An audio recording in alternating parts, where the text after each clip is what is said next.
શ્રી ગણેશાય નમઃ. મિત્રો, આપ જોઈ રહ્યા છો અમારી યુટ્યુબ ચેનલ ધાર્મિક વ્રત કથામાં આપનું સ્વાગત છે. આજે આપણે જાણીશું જેઠ અમાવસ ક્યારે છે, તેનું મહત્ત્વ શું છે અને આ દિવસે શું કરવું જોઈએ.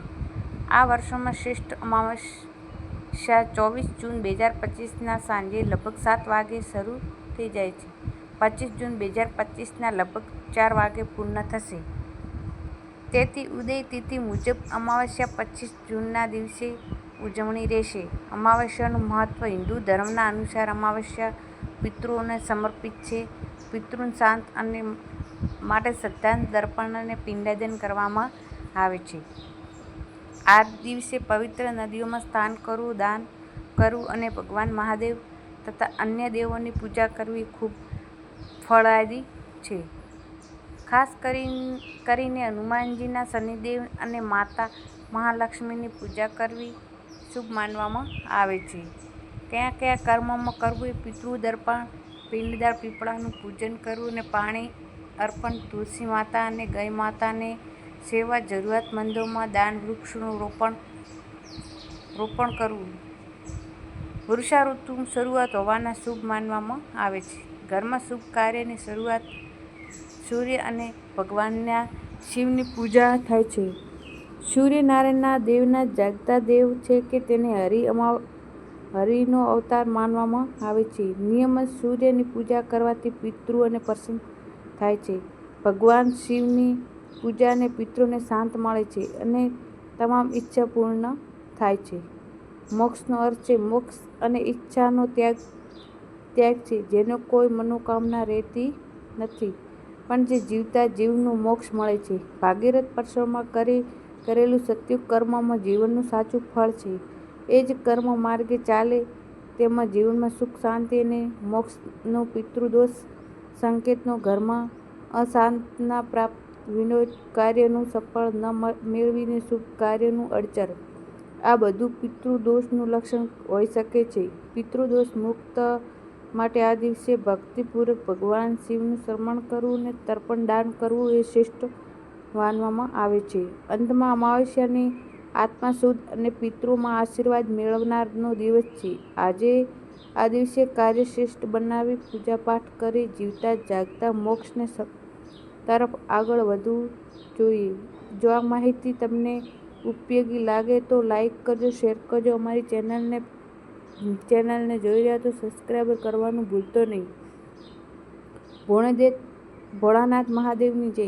બોલો પિતૃદેવોની જય. હવે આપણે જીવનમાં ઘણીવાર ધર્મમાં, ગ્રંથમાંથી અને વડીલોથી સાંભળીએ છીએ કે આ રીતે જીવવું, શું કરવું, પણ ક્યારેય જીવનમાં મુશ્કેલીઓ કે પીડા કે દુઃખ આવે તો ત્યારે આપણે આ ખીલશે વાતો ભૂલી જઈએ છીએ. એવું લાગે છે કે બધું સુખી છે, એ માત્ર જ હું દુઃખી છું.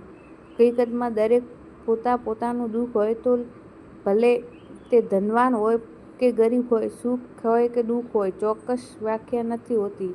જો મન સુખી હોય તો જીવનમાં સુખ લાગે છે અને જો મન દુઃખી હોય તો બધાના સુખ હોવા છતાં પણ જીવનમાં દુઃખ લાગે છે. આ જીવનમાં આપણે કર્મ કરીએ છીએ કે તેનું ફળ આપણે ભોગવવું પડે છે.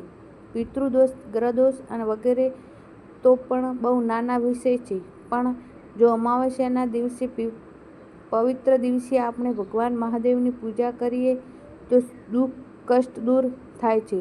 અમાવસ્યાના દિવસે કાગડો કે કૂતરો, ગાય માતાને ભોજન આપવું એ પિતૃઓનું નિમંત્રણ, કીડિયારું પૂરું ખૂબ જ પુણ્યદાયક ગણાય છે.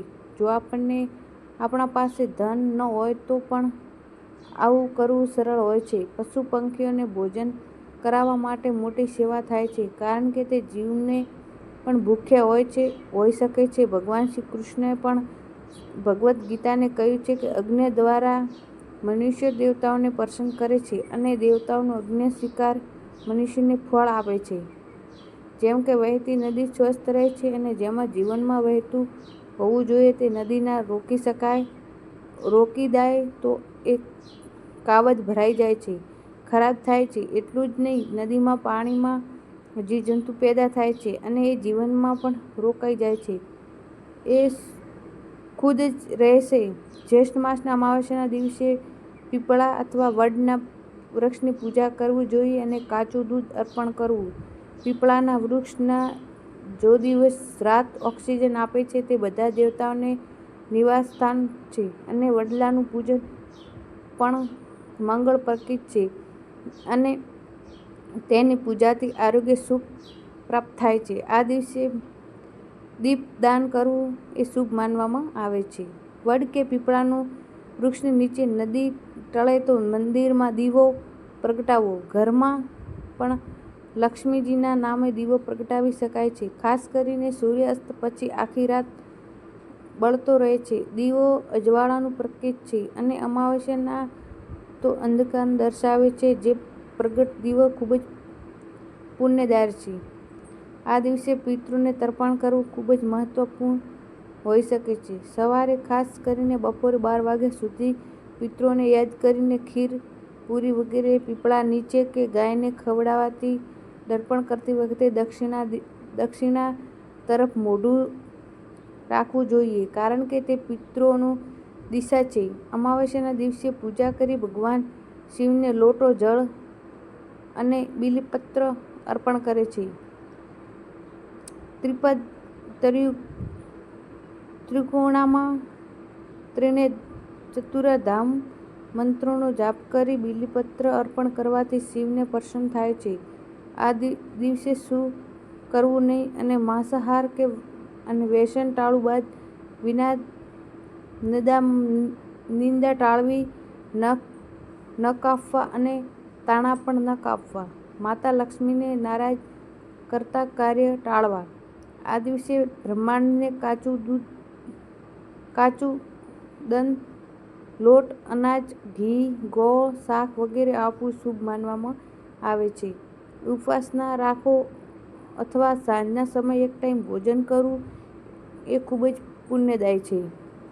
આમ અમાવસ્યાના પિતૃ પૂજા અને સુખ શાંતિ માટે શ્રેષ્ઠ તિથિ છે. ભગવાન મહાદેવને દેવી પાર્વતીને